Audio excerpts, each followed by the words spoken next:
paz do Senhor Jesus, aqui é o pastor Paulo Gregório. Eu quero te dar as boas-vindas a esta palestra online, Razões para se preparar à pregação, que eu estou oferecendo como um dos bônus para você que adquiriu o curso online Pregar em 7 Passos. Bem, ao final desta palestra, você será capaz de comprovar biblicamente que é errado acreditar que pregação deve ser feita de improviso, sem nenhum preparo. Deus preza a organização e o planejamento. O Senhor Jesus e os apóstolos pregavam de maneira organizada. A pregação deve ser feita de maneira organizada, clara e objetiva, e cabe a nós cuidarmos para que a pregação seja comunicada com a melhor eficiência possível. Bem, se você ainda não me conhece, eu acho difícil. Se você está assistindo essa palestra, porque você adquiriu o curso, então você já participou, já assistiu vídeos meus e já está assistindo às aulas. Na verdade, já assistiu às aulas do curso, porque o bônus é liberado após 30 dias, né? Para não causar uma sobrecarga de informação. Então, eu sou Paulo Gregório da Silva, sou pastor, tenho certificação em teologia pela Universidade de Menorá, sou autor de sites, como homilética.com.br, também de páginas no Facebook, grupos no Facebook, como Discípulo Preparado, Homilética, aulas de homilética, na verdade, o grupo Quero Aprender a Pregar, curso online Pregar em 7 Passos e tantos outros. Também tenho vários canais no YouTube, como o canal Discípulo Preparado, o meu canal de pregação também, o Paulo Gregório da Silva. Então, você assiste minhas pregações, assiste palestras. Eu tenho vários materiais aí espalhados em sites, em páginas e também em vídeos nos canais do YouTube. Sou autor de cursos, seminários, treinamentos e palestras, tanto online quanto presenciais. E também sou escritor, tenho vários livros digitais aqui pela internet. Bem, vamos então a esta palestra. O engano comum, um engano generalizado, é acreditar que a pregação é dada na hora pelo Espírito Santo. Agora, quem pensa dessa maneira se baseia principalmente nessas passagens bíblicas. Lucas 12, versículos 11 e 12, que diz: Quando vos levarem às sinagogas e perante os governadores e as autoridades, não vos preocupeis quanto ao modo por que respondereis, nem quanto às coisas que tiverdes de falar, porque o Espírito Santo vos ensinará naquela mesma hora as coisas que deveis dizer. E uma passagem paralela em Mateus 10, versículos 10, 19 e 20. E quando vos entregarem, não cuideis em como ou o que haveis de falar, porque naquela hora vos será concedido o que haveis de dizer, visto que não sois vós o que falais, mas o Espírito Santo de vosso Pai é quem fala em vós. Bem, o que nós podemos ver claramente nessas duas passagens, e que alguns pensam que se aplica para todo tipo de pregação, na verdade aqui está falando de quando vocês forem presos, ou seja, em caso de aprisionamento, e aprisionamento por amor a Cristo. Então, quando vocês forem presos por causa do Evangelho, não se preocupem em preparar a sua defesa, pois o Espírito Santo lhes dará na hora, falando através de vós. Ou seja, em caso de prisão por amor a Cristo, não devemos nos preocupar com o interrogatório. Evidentemente, porque não teremos como preparar a nossa própria defesa na prisão. Não vamos ter acesso a caneta, a papel, aos livros. Não vamos ter como prepararmos a nossa defesa. Então, o Senhor já deixa claro. Então, não se preocupe, o Espírito Santo vai dar para vocês na hora o que vocês devem falar. Isso aconteceu, temos exemplo, por exemplo, de Estevão, que ele se defendeu ali, e claro que tudo demonstra que foi de uma maneira de improviso que ele se defendeu, e foi um discurso incrível, uma pregação poderosa, de tal maneira que seus inimigos, que não se renderam ao Evangelho, não deram créditos ao que ele estava falando, que taparam os seus ouvidos e começaram a gritar em alta voz. Entretanto, a pregação dele foi realmente impactante. Portanto, então podemos concluir que essas passagens bíblicas não se aplicam às pregações, pois quando quando formos pregar, estaremos livres, então temos tempo, né, para preparar a pregação e não estaremos nos defendendo, né, mas estaremos ministrando a palavra de Deus, ensinando, doutrinando, evangelizando, consolando, confortando, edificando a igreja. Então, para esses casos, não se aplicam essas passagens, que não devemos nos preocupar. Então, nós podemos deduzir, né, desse ensinamento de Jesus, dessas duas passagens bíblicas, que nós devemos, né, nos preocupar quando formos ministrar a palavra para a igreja, para os servos de Deus. Então nós devemos nos preocupar em preparar, estarmos preparados. Então nós podemos deduzir dessas mesmas passagens bíblicas o inverso. Se nós não devemos preocupar na defesa, mas nós devemos nos preocupar e nos prepararmos quando formos pregar a palavra de Deus dentro da igreja, não no contexto de aprisionamento. Correto? Inclusive o Senhor Jesus ensinou que o Espírito Santo nos lembraria os seus ensinamentos. Está lá em João 14, 26. Mas aquele Consolador, o Espírito Santo, que o Pai enviará em meu nome, esse vos ensinará todas as coisas e vos fará lembrar de tudo quanto vos tenho dito. Então nós podemos entender que lembrar é lembrar o que já foi estudado, que foi estudado na Bíblia.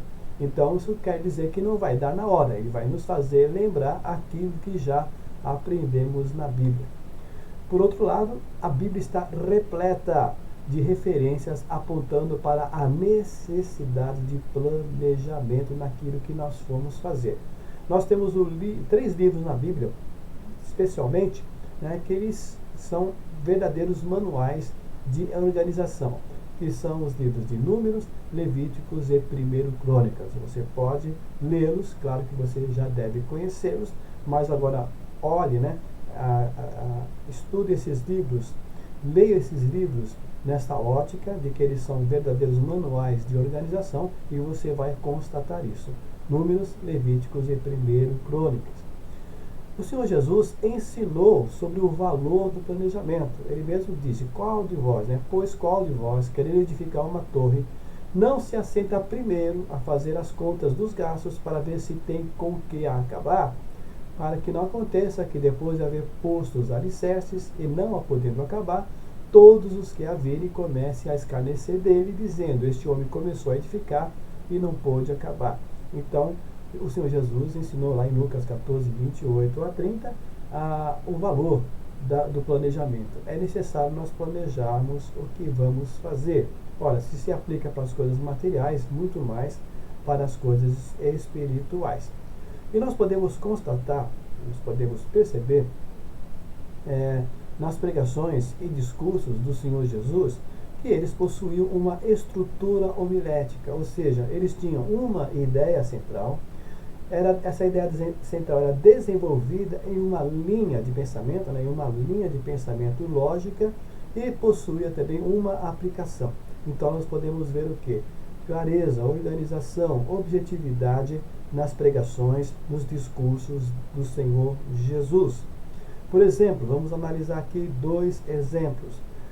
João 6, o trecho do versículo 32 ao 36, está escrito, disse-lhes, pois, Jesus, na verdade vos digo, Moisés não vos deu o pão do céu, mas meu Pai vos dá o verdadeiro pão do céu. Porque o pão de Deus é aquele que desce do céu e dá vida ao mundo. Disseram-lhe, pois, Senhor, dá-nos sempre desse pão. E Jesus lhes disse, eu sou o pão da vida.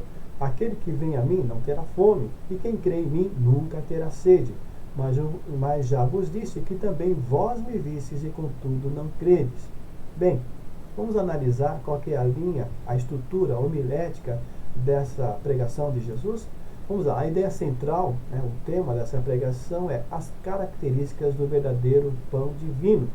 E o desenvolvimento dessa ideia central, ou seja, a linha de pensamento dessa pregação, ela tem essas ideias. O verdadeiro pão divino não é o maná, o verdadeiro pão divino é dado pelo Pai, o verdadeiro pão divino desceu do céu, o verdadeiro pão divino dá vida ao mundo. E existe uma aplicação desta pregação. E a aplicação é essa. Eu, ele que está falando, Jesus, sou o verdadeiro pão divino. O maná foi um símbolo, tipologia da minha pessoa. E vocês, os judeus, não estão enxergando isso e estão perdendo a vida eterna. Então perceba que essa é a estrutura homilética desse trecho do discurso de Jesus. E vamos analisar outro trecho, João capítulo 6, ainda versículos 37 ao 40. Todo o que o Pai me dá virá a mim, e o que vem a mim, de maneira nenhuma o lançarei fora. Porque eu desci do céu, não para fazer a minha vontade, mas a vontade daquele que me enviou.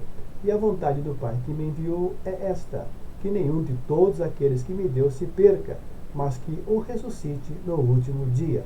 Porquanto a vontade daquele que me enviou é esta, que todo aquele que vê o Filho, nele tenha a vida eterna, e eu o ressuscitarei no último dia.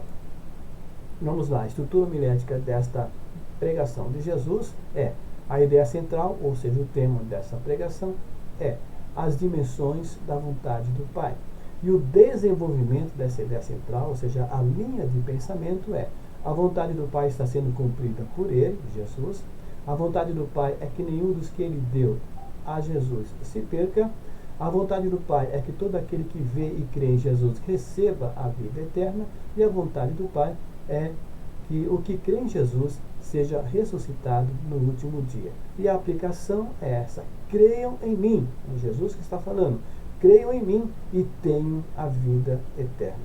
Então nós podemos perceber que nesses dois trechos, de pregações, de discursos de Jesus, nós podemos perceber claramente que eles tinham uma linha central. Isso nós podemos, que tinham uma estrutura homilética.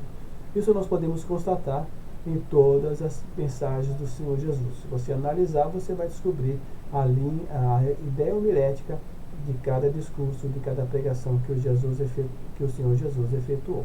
Bem, o apóstolo Paulo ensinou que nossa mensagem, para ser eficiente, ou seja, para ser compreendida, deve ser compreensível para quem nos ouve. Ele diz lá em 1 Coríntios 14, 8 e 9: porque se a trombeta der sonido incerto, quem se preparará para a batalha?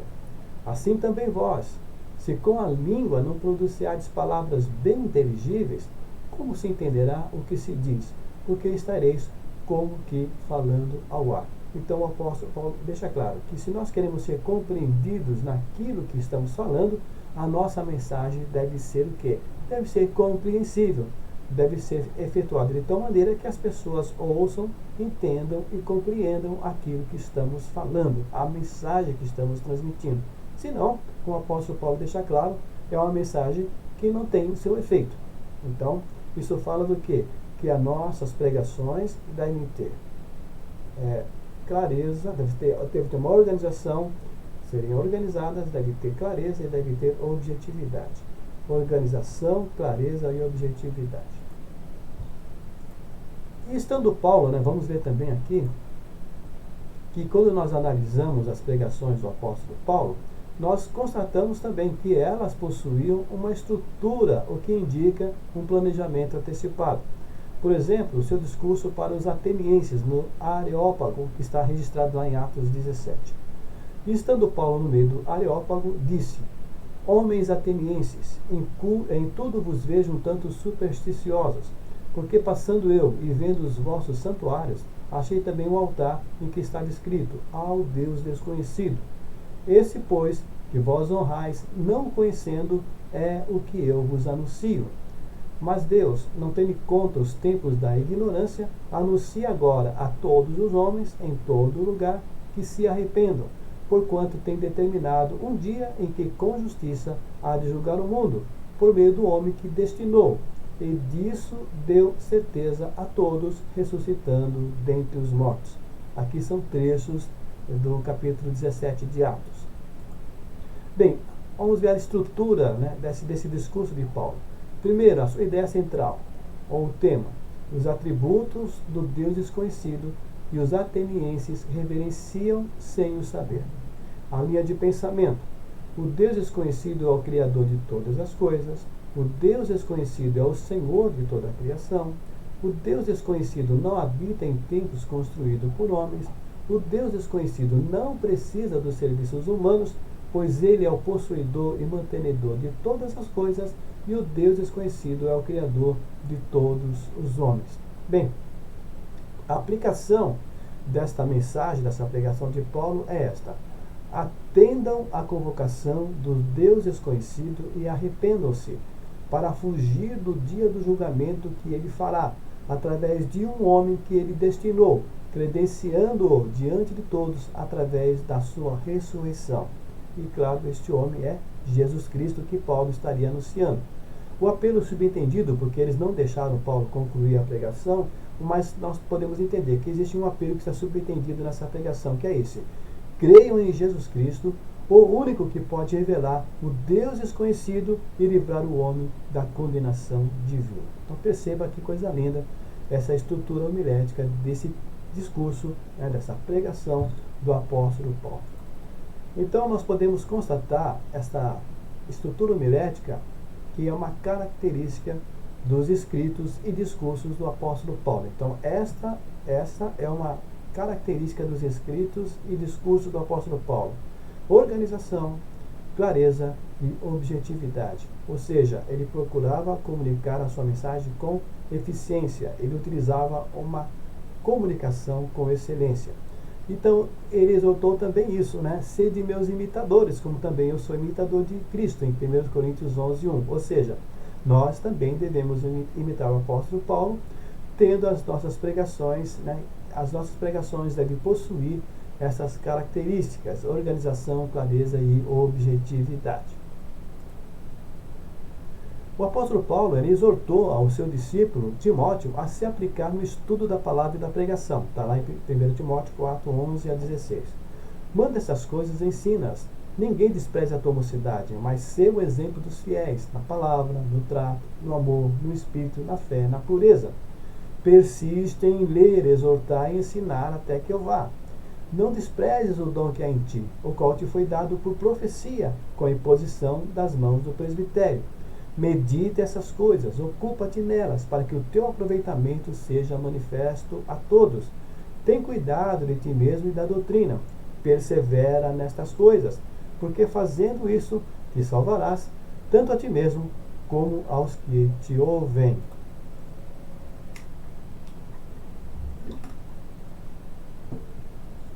Então, de todas essas instruções, e várias outras, tirei apenas algumas, mas existem muito mais instruções do apóstolo Paulo.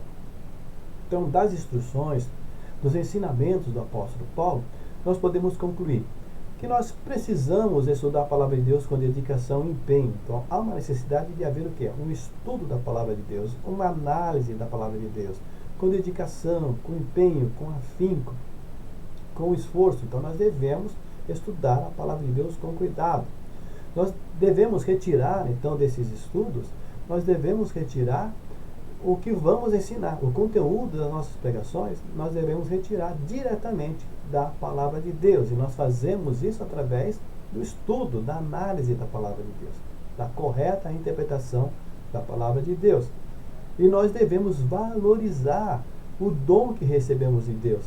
Então, o simples fato de termos recebido o dom de Deus não significa que automaticamente vamos ter todas as coisas. Tem a nossa parte também. Então nós devemos valorizar, ou seja, nós devemos dar o valor exigido pelo dom de Deus em nós. Como? Através de exercer esse dom com zelo, e não com descuido, não com relaxo, não de uma forma relaxada. Isso é totalmente condenado por Deus, pela palavra de Deus. Então, nós devemos exercer com zelo o dom que recebemos de Deus. Isso é através do quê? Da dedicação, do estudo, do preparo das nossas pregações. Consequentemente, devemos cuidar para que nossa mensagem seja verdadeiramente compreendida por quem nos ouve. Lembre-se, de nada adianta falarmos e as pessoas não nos compreenderem. Então nós devemos cuidar, cabe a nós, é nossa responsabilidade minha, responsabilidade sua como pregador, fazer com que a mensagem seja compreendida. Isso é através do quê? Da organização, da clareza, da objetividade. Lembra-se Isso nós fazemos como? Através da aplicação das regras da homilética, que orienta, que dá as diretrizes, as regras, para que nós possamos preparar as nossas pregações com organização, com clareza e objetividade. Então a homilética não somente orienta, como ela também facilita tremendamente o nosso trabalho. Aprendemos que existe estrutura homilética nas pregações do Senhor Jesus e dos apóstolos, tá certo? Nós temos aprendido, eu tenho falado isso para você agora. Então isso indica o quê? A necessidade de dar ordem, clareza e objetividade nas pregações. Ora, se o Senhor Jesus, nas suas pregações, nos seus discursos, tinha clareza, tinha objetividade, ou seja, as suas ideias eram organizadas, se o apóstolo, não somente o apóstolo Paulo, nós vemos isso no apóstolo Pedro, nós vemos isso em João, em Tiago, você vai perceber que nos seus discursos, nas suas pregações, existia esta organização das ideias, existia o quê? Organização, clareza e objetividade. Ou seja, as suas pregações tinham uma ideia central, elas eram desenvolvidas em uma linha de pensamento e elas tinham uma aplicação prática. Então, se eles tinham essa estrutura homilética, então nós também devemos dar esta organização às nossas pregações. Nós aprendemos pela história, nós aprendemos que os antigos gregos e romanos ensinaram como organizar um discurso através da oratória e da retórica, o que certamente foi absorvido pelos apóstolos e aplicado em suas pregações. Então, eles tinham uma fonte de saberem como organizar as suas pregações.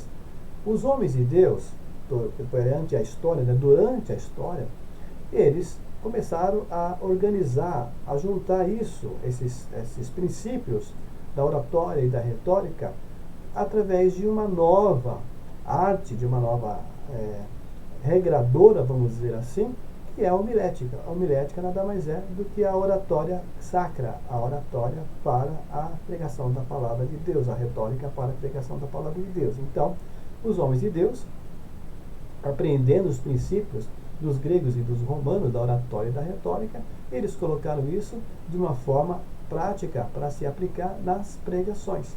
Então, a homilética formatou regras para elaborarmos as pregações com a comunicação mais eficiente, para atender o que? Justamente o que a palavra de Deus ensina, para seguir o exemplo do Senhor Jesus e dos apóstolos. Podemos então concluir que acreditar que é errado prepararmos as pregações não tem base bíblica.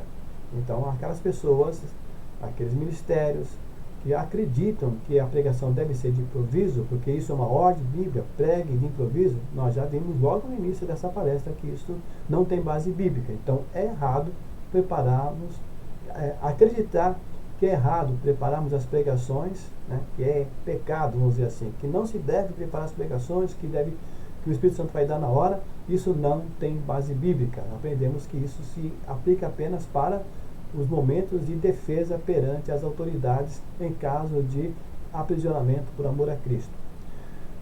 A Bíblia, em segundo lugar, a Bíblia ensina que devemos planejar o que queremos executar. Então a Bíblia está repleta de ensinamentos, de modelos de organização, de ordem. Então o nosso Deus é um Deus de ordem. Então a Bíblia ensina que nós devemos planejar o que queremos executar. Ora, se isso é aplicado para as coisas materiais, também é para as coisas espirituais. O nosso Deus é um Deus de ordem e decência. Terceiro, o Senhor Jesus e os apóstolos pregavam de maneira organizada. Isso indica o quê? Planejamento de suas pregações e discursos. Então nós devemos imitá-los também. Devemos planejar as nossas pregações, os nossos estudos bíblicos, os nossos ensinamentos. Quarto, certamente que eles foram influenciados pela oratória e retórica greco-romana. Isso é evidente, a história comprova isso. E quinto, a homilética nada mais é do que a organização das regras da oratória e retórica para serem aplicados na pregação.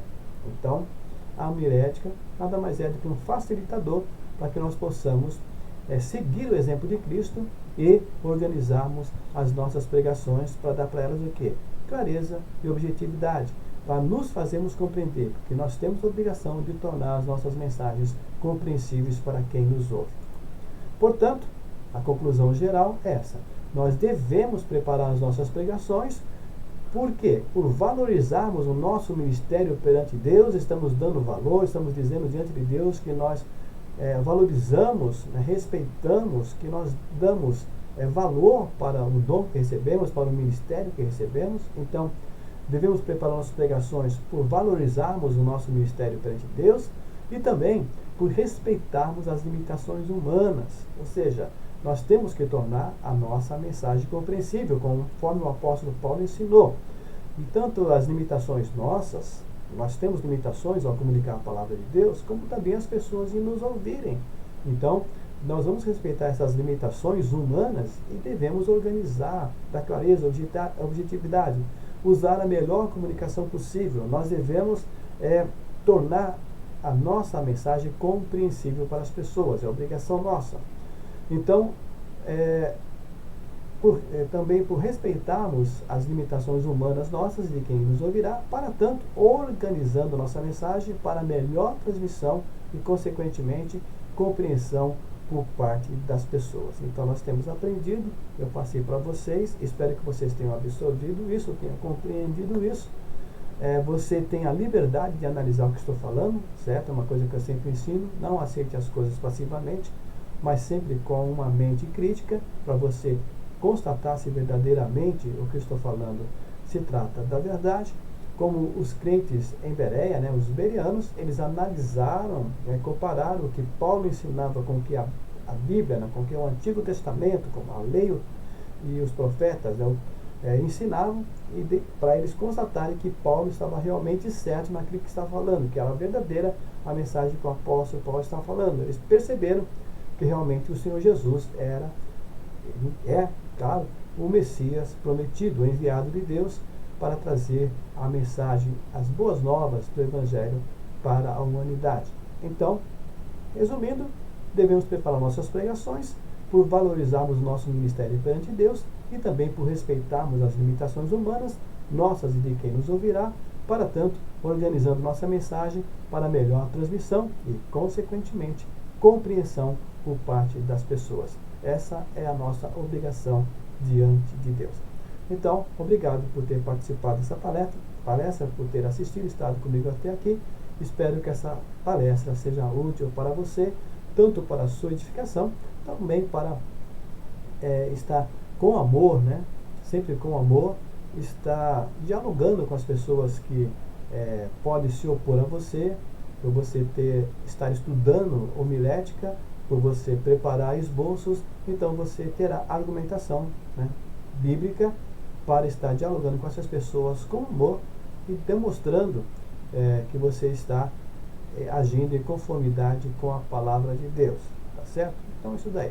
Deus te abençoe, que o Senhor continue abençoando o seu ministério e te faça prosperar na ministração da palavra de Deus. Continue comigo nas próximas aulas. Um grande abraço. Deus te abençoe.